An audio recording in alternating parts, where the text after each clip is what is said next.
Hello and welcome to Elseworlds, a DC fan podcast, as we talk Creature Commandos episode 6, which was titled Priyatel Skelet, directed by Sam Liu, written by James Gunn, premiered January 2nd, 2025 on HBO Max. My name is Jordan. With me, as always, is Chris. How are you today, Chris? I'm doing pretty good. I can't believe this is the penultimate episode of the season. It Yeah. went fast, but I'm good. I'm glad we're talking about it week to week because a show like this, that's kind of how it's meant to be. Yeah, so this episode is all about the background here of Doctor Phosphorus, as we also have the commandos now trying to uh, escape from the Amethyst Knights as they go towards the castle. And we also have Rick Flag Sr. now in the care of the hospital with Amanda Waller, talking to him, trying to wake him up and get some information. As we have Eric Frankenstein on the way to Pokolistan to try to win the bride's uh, love and affection. So that's Look, where we are with Priyatel Skelet. yeah, really good episode. This, I think, went right back up. I think I said the last one wasn't my favorite. This one was like, going right back up to the level it was at. So no complaints from me on this one. Yeah, I mean, Doc Phosphorus has been one of my favorite characters of the show, and his backstory is so much more tragic than I could imagine. Not only is his wife and kid murdered, he is framed for it.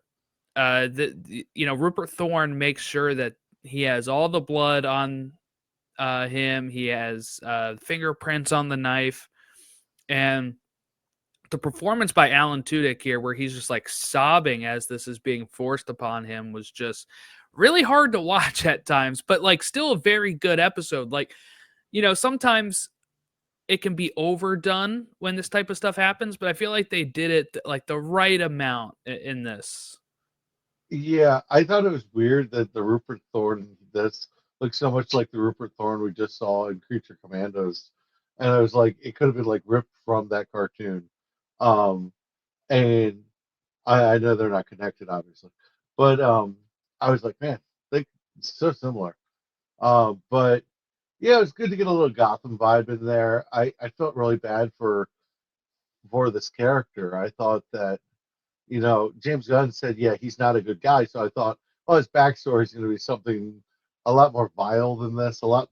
And then I walked away understanding it a little bit more. And he's just a salty, angry guy.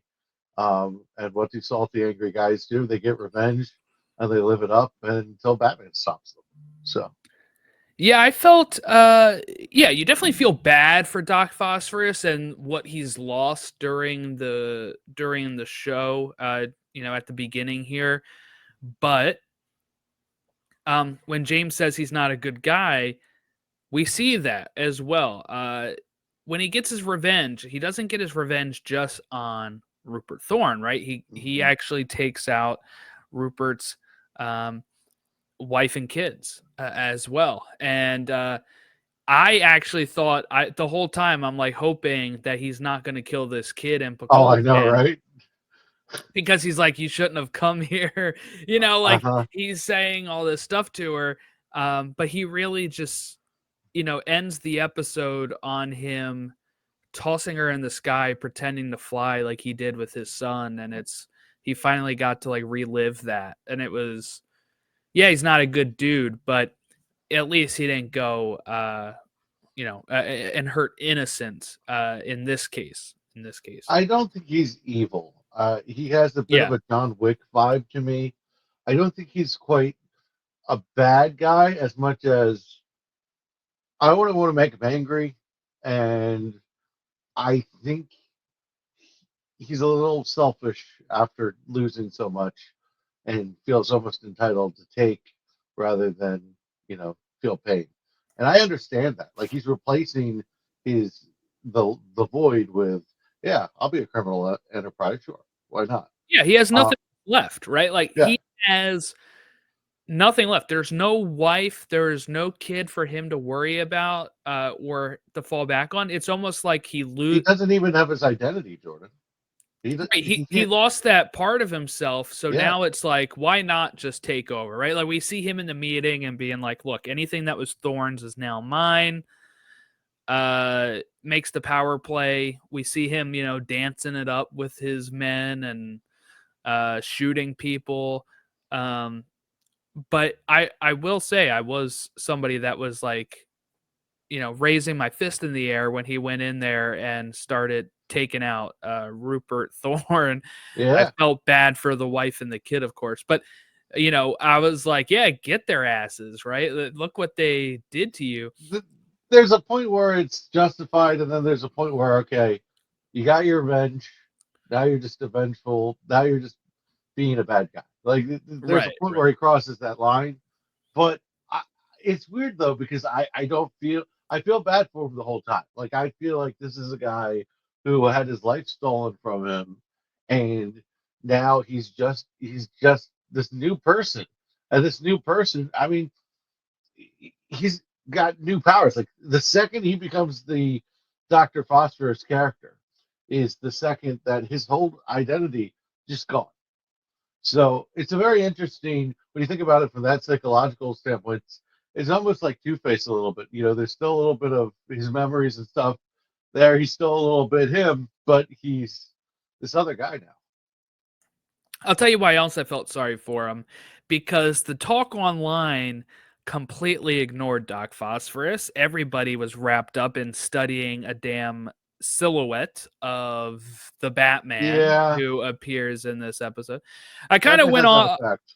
I kind of went off against that on the Pod Awakens when like I shared the clip online if people want to find it, but it was mainly just, I feel like sometimes we're too worried about finding the cameos and Easter eggs that we're not engaging in the actual character stuff. I feel like this show itself has served up so many good character moments that have you know not been talked about because people are too busy studying the look of the suits on the nightmare vision type thing, and they're studying a silhouette that was intentionally vague because James Gunn doesn't want to be locked into anything right now. And people are still trying to make it fit into their fan cast, which, look, the best actor will win the role. It doesn't mean that Yeah. he's going to be that built. It's just a silhouette. It's also a cartoon. Rick Flag's gonna have gray hair in this and not gray hair in Superman. Uh, you know, they're saying, oh, well, they're gonna look the same in live action. Relax. That's what I say to that. I think the conversation that we're having about Batman is a little unfounded because we know absolutely nothing about this Batman other than, holy crap, he looks intimidating. And I like to have Batman and Lightning together. Very Dark Knight Returns, very Batman the Animated Series. Anytime I get that, I'm happy. I leave the episode going, cool, I got a little hint of Batman. And then I go on Twitter and I'm like, oh, good Lord. Um, it's people saying it's too thick to be Robert Pattinson. People saying, "Oh, it's obviously Alan Richardson's going to be like," Yeah, because he's the yeah. only person with wide shoulders in Hollywood, apparently. Um, He's Aquaman. oh, okay. Uh, I got news for he is Aquaman. Took me a second. I hey, I just log onto Twitter and I'm just like, why did I do this? Why did I even waste my time with this? It's such. We're not talking about the episode at all, and it was a good episode, and it was story relevant that Batman was there because he's in Gotham. It's a Batman villain. Exactly. It's story relevant. It's not like Batman was shoehorned in here, and it wasn't the point. Was Batman wasn't the point. That's why he's literally what 3 to 5 seconds. Yeah, You know, I mean, I saw some other takes too. Like, why are you introducing Batman in a cartoon that nobody's watching? One, this is a this number one doesn't show count on as an Max, introduction. right? And yeah, it is not really an introduction. this is not going to be like, I'm sure when Batman premieres in the Brave and the Bold or however they do it, he's not going to be like, I took down Doc Phosphorus in season 1, episode 6 of Creature Commandos. Like, it's not going to be relevant, right? Like, unless if it's relevant because Doc Phosphorus is in live action or something, but it's not going to be relevant. You can watch this. This is a world building way. The reason Batman shows up is because Doc Phosphorus is in Gotham, and it's flashbacks of Doc Phosphorus, and it shows who took him down. And that's all you need. And it shows, how did they catch this guy? Batman got him. Thank you. That's all we needed. And it's cooler than having like a batarang come through the window and you just see the batarang. Like, it's a lot cooler than that. I think it's a little ridiculous that we're having the conversation that we're having, because that whole time when you just mentioned it, when you're like, he's going to kill this kid, and then he doesn't kill the kid. It's such a great moment. I was just like, it was so well written. I thought it was a good episode, and I think there's a lot to talk about here. And here's the thing: we're going to talk about character moments for the DCU Batman in the future, and none of these conversations are going to include that. None of these conversations are going to be. That's not what you call a character moment. What we're getting in Creature Commandos for these characters are character moments. Now, we know we're not doing an origin story for Superman or Batman, but we're going to get to know that particular Superman or Batman or whatever with character moments. A silhouette on top of a rooftop is not a character moment. Therefore, you can calm down and have zero assumptions about the Batman in the DCU. But it's Alan Ritchson. It's proof. It's just proof, Jordan. Another favorite part of mine is at the very beginning when we get the start of the theme song and it's Doc Phosphorus whistling like the beginning bit of that it was as it really goes good. That was really good. Okay, we also get a little bit more background here with Phosphorus and what he was actually trying to do. It was some sort of cancer cure that was using nuclear fusion. And of course, Rupert Thorne is trying to kill Doc Phosphorus, known as Alex here in this, and ends up, instead it makes him become Doc Phosphorus when he puts him in the chamber, exposing him to nuclear radiation. And I will say one thing I saw somebody point out is this just really shows how the difference between supervillain and superheroes are so small, right? Like, he could have chosen, like, this type of origin story can be either a hero or a villain. It's all about their actions afterwards. Doc Phosphorus goes down the wrong road, right? But think about it this way: like, Bruce loses his parents in a very tragic way and becomes Batman, while Doc Phosphorus loses his wife and kids in a very tragic way and instead becomes the villain.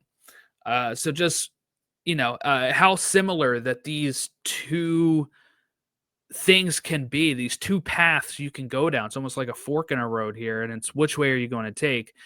Doc Phosphorus, because he lost that attachment to his humanity, chooses the villain path instead of the hero path, and ends up, getting in jail and becoming part of the Creature Commandos. Yeah, and I'm glad he did, because it's entertaining. But they're fictional characters. But I really enjoyed the beginning of this too, when Nina and the bride find each other, and they end up in this kind of a brothel of a thing, and Nina's like, "You want to make it fun? You want to play a game?" And the bride's just like completely like, "I'm gonna keep this gun right at this person's head this whole time." And Nina's like, "Okay, can we take a chill pill?" Like, it's so funny, the contrast between those two characters. I really enjoy it. I don't know why, but when they're paired together, it's perfect. I can't wait to see Nina's background in the finale this week. But this bit is good too. They go to this brothel and they're hiding out there. And while they're hiding out, the bride is kind of reluctantly forced to save the girls as she was originally holding them all at like gunpoint at a certain point, is now forced to save them from two abusers who are metahumans as well. So of course the women are not capable to really stand up for themselves because of the metahuman capabilities here. They would just get really wrecked. And I love when that one guy comes running in and the bride just like shoots him point blank. Yeah. But the best moment here, Jordan, was the bride showed a little bit of pride almost in Nina.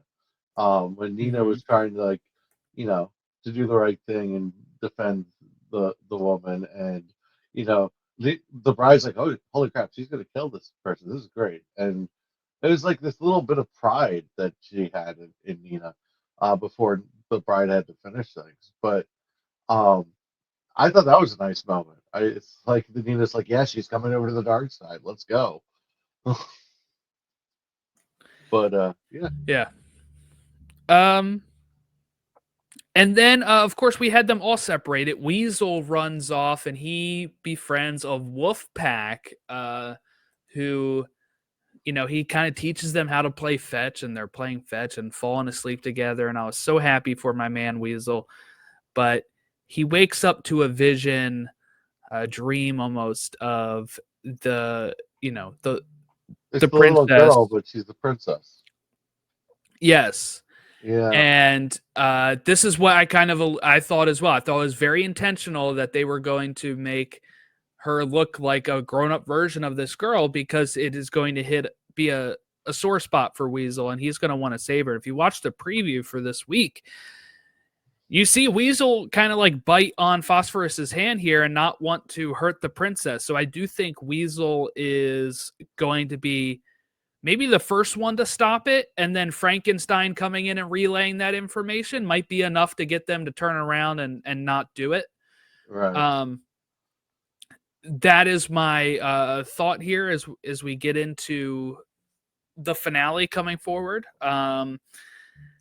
But I loved this moment with Weasel as he starts marching towards the castle, and then Gunn is really good at this. This I don't know, the slow-mo walk, even in animation here, of the characters towards the camera as they meet back up. We see it in like the Suicide Squad. Uh-huh. We see it in Guardians, we see it in Peacemaker, and we see it here in Creature Commandos in this episode. It's going to be like, I think it's the picture I'm using for the thumbnail on the video and stuff, but it is just like this great walk of the four characters who are left to fulfill this mission right now, going towards the castle. Now, of course, Weasel's going there to save the princess. The other three are going there to kill her. Right. And the bride even says, like, let's go kill a princess, which I had originally seen coming because there was actually, I think, a Comic-Con shirt released where it had that on it from the bride. Oh, and wow. we were wondering why that would be it. Like, people were theorizing, why would this be, after we saw the first episode or two. And then, of course, the Cersei reveal in episode 3 saying that, she's the one behind it. So then you're like, oh, they're going to take out the princess. But we now think, of course, that maybe Cersei has some other plans. That's still my theory here. And I'm assuming Rick will wake up in this finale and be able to tell Waller so she can maybe also try to stop the Commandos as well. Yeah, I felt so bad for Weasel, dude. I just stay there, dude. This is perfect. I know, just at first because they start with him walking, and I'm like, is he going to walk in there and everybody's just going to shoot him because they think he's coming to hurt her? I don't want him to die. Well, I know that, but I was just thinking it's perfect to stay with the wolves. Yeah, I love also the mirroring of the wolves coming out of like the bushes, like with the eyes, and like how that's like our first look at Weasel, right? And like right. it's like showing that they're the same kind of thing. Because at first you think he's gonna get jumped, and you just cut to him like dancing around, playing, and and they sleeping together as pack animals. I couldn't get enough of this Weasel thing. So it was the one place where he was accepted. Really, and he leaves it to fulfill this duty that this I feel like dream of the princess. God damn it. Well, I think it's that yes, he could stay there, and I want him to because I want him to be happy. But I think deep down, we don't know how intelligent he is, but I think he sees this as his chance, right, to make amends for not being able to save the girl in his episode. It makes very So much sense to his arc. Yeah. yes, so for him, he is now like, you know what, I have to get up and I have to go do this because she's in danger, and that's what his mindset is. If he can think that far, right? We don't Yeah. know how like I said, his intelligence level is, but I love how he's the only one who had fun in Bacolistan. Everyone else is yes, like, he's off there having a great time. Everybody else is in hiding, but that's the thing. He can really hide easy because he can just go into those woods and have fun with the wolves. One thing I was really starting to theorize too, because I saw the wolf with the 2 claw marks on his face. Uh, the princess has that in the vision oh, from Cersei, and I'm wondering why, because that's not like that wolf is a I shapeshifter or did something, right? not catch that, but that's Yeah, interesting.